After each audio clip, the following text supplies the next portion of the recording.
You're lonely. Not I could use a friend lonely, more like scrolling through Instagram at 2 a.m. pretending I'm not alone kind of lonely. Follow my tips and you will never feel lonely again. I know the feeling.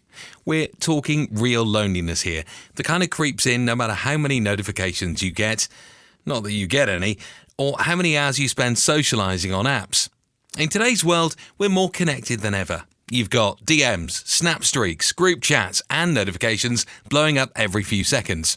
Again, not you. But somehow, it's making us feel more alone. It's like being surrounded by people at a party, but realizing that everyone's too busy looking at their phones to actually talk. But... Except the party is your room, and you're probably the only one there. And let's not pretend that instant gratification doesn't play a role.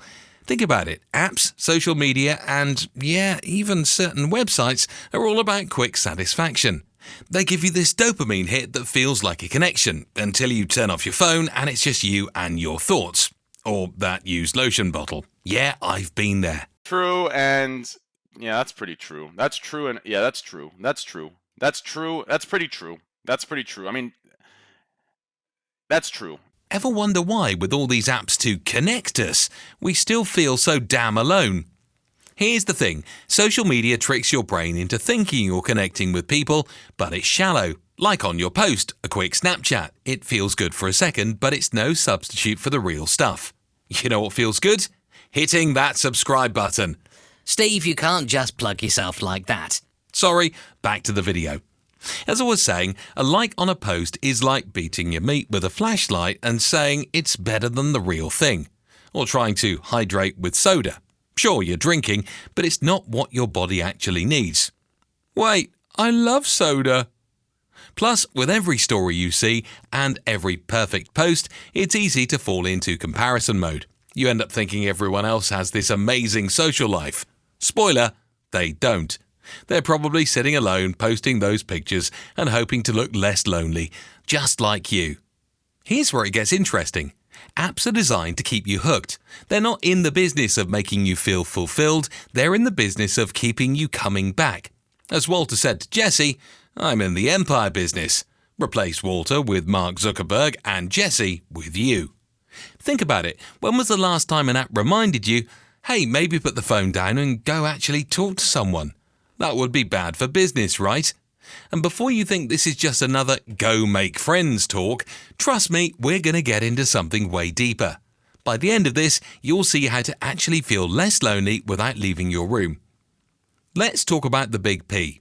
That's right, porn. It's like junk food for intimacy. Just like a burger can't replace a home-cooked meal. Oh shit, I just lost all my American viewers. Porn isn't a real substitute for genuine human connection, but it gives you the illusion of it, which only keeps you feeling emptier afterwards.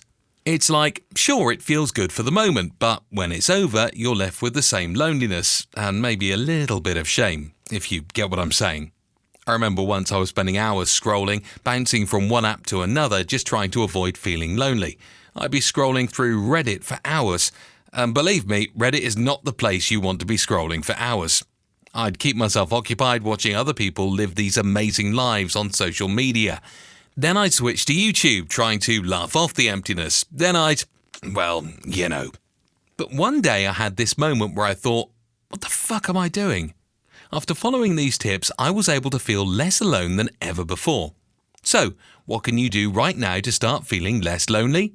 Start small. Send a message to someone you haven't talked to in a while. And I don't mean your ex. Say something meaningful, not just, hey, do you still want me?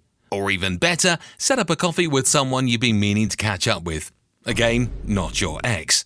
And if that feels too much, go outside and engage with the world. Take a walk, strike up a small conversation with someone, maybe the barista who gives you your coffee. Hope she spits in your drink. It's these little moments of connection that remind you you're not alone. Remember, loneliness isn't about the absence of people, it's about the absence of connection. Real connection. And it's uncomfortable, it's awkward, but it's real. And if you're wondering how you can be a little less lonely without leaving your room, well, try joining an online community or forum centered around something you genuinely enjoy. Whether it's gaming, cooking, or arguing with strangers about the two-states solution, find your tribe. So next time you feel that hit of loneliness, put the phone down. Face it. So to quickly summarize the tips, start small, reach out to someone with a meaningful message. No, not your ex. Take little steps outside your comfort zone, whether it's a walk or a conversation with a barista. You get extra points if she spits in your coffee. Join online communities or video call someone instead of texting. Focus on real, meaningful connections, even if it's awkward at first. The secret is simple. Don't let fake connections replace the real thing. Put down the phone, hit subscribe, and go message someone you actually care about. Again, not your ex. And hey, don't be a stranger. Let's tackle this together because, in the end, you and I know it's as simple as that.